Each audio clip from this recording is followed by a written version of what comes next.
This video explores the sacred geometry inherent in the design of the Cross of Saint Cuthbert. The cross is the star attraction within the Open Treasure exhibition at Durham Cathedral. Information on Saint Cuthbert and the exhibition are available on the Durham Cathedral website. The treasures are displayed in the cathedral's 14th century Great Kitchen, one of only two surviving medieval monastic kitchens of this type in England. Christopher Pattinson has shown hidden geometry of Saint Cuthbert's pectoral cross on his website, link in the description. The original pectoral cross isn't very large, at approximately 60mm across, or slightly smaller than the diameter of an apple.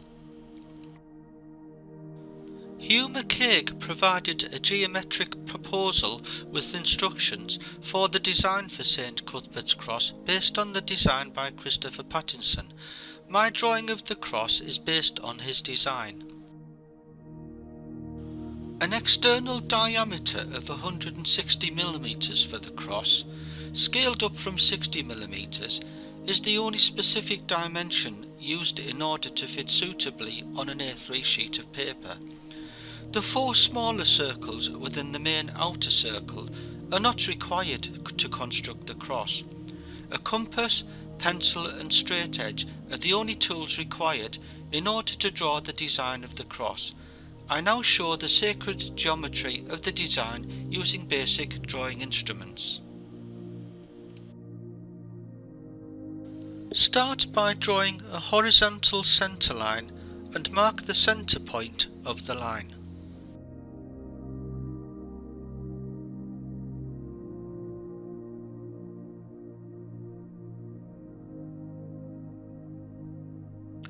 Next, draw a circle of radius 80mm from the centre point.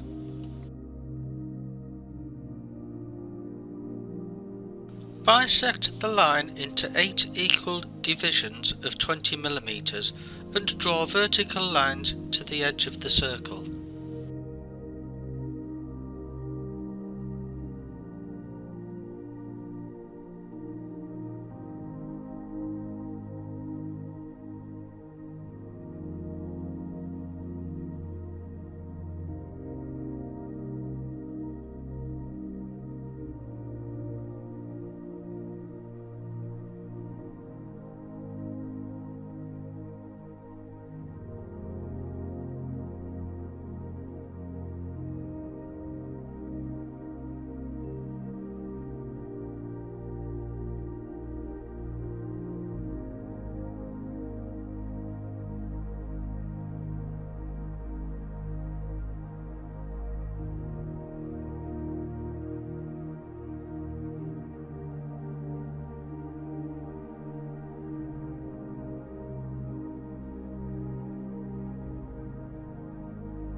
Mark the line AB and the divisions A1 to A7.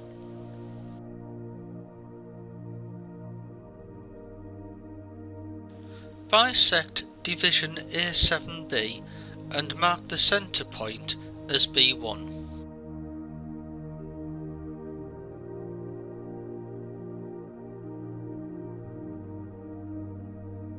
Set the compass length to A4-A7 60mm and mark the crossing points on verticals A2 and A6 as C1 to C4.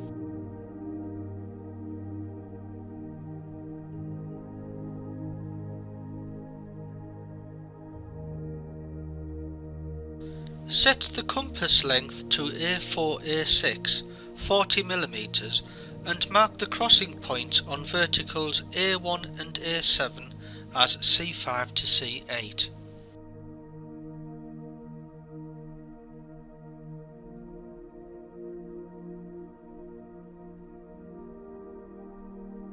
Set the compass length to A5B1, 50 mm, and draw circles centred on points C1 to C8.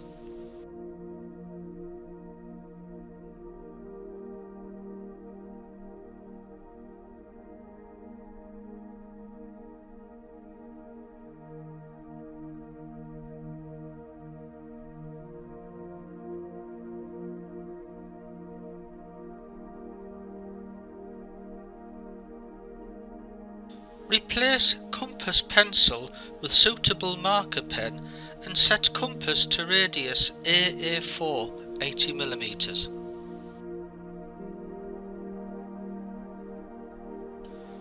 Draw the outer edges of the cross at the cardinal points on the outer circle.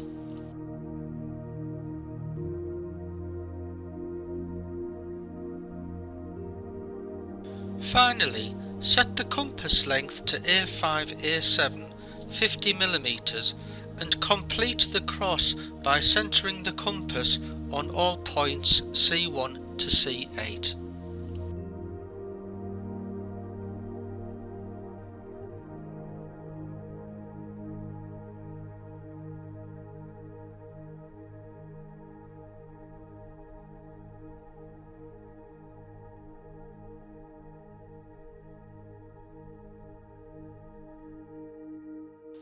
The cross is now complete.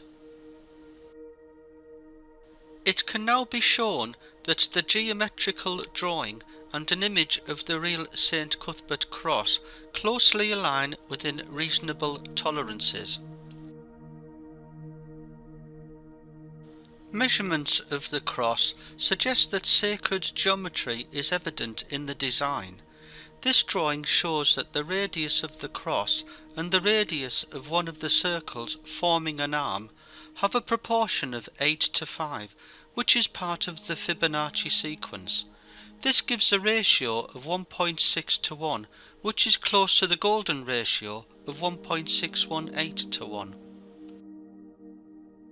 Rectangles defining centre points for the outer circles also show proportions relating to the Fibonacci sequence.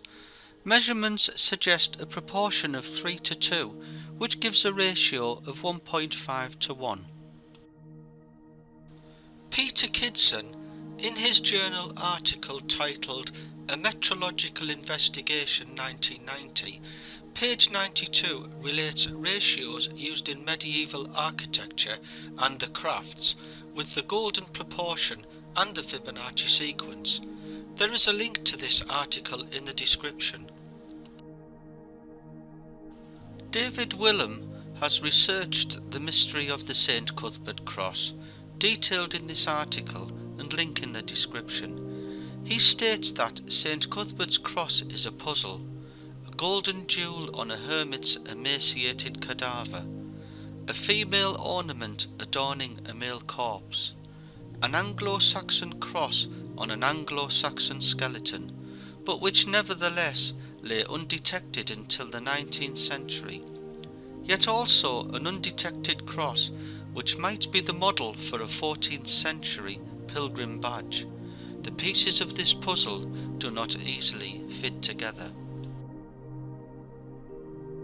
David Willem explores if Saint Cuthbert's cross could be the Black Rood of Scotland, part of the Scottish crown jewels missing for 500 years.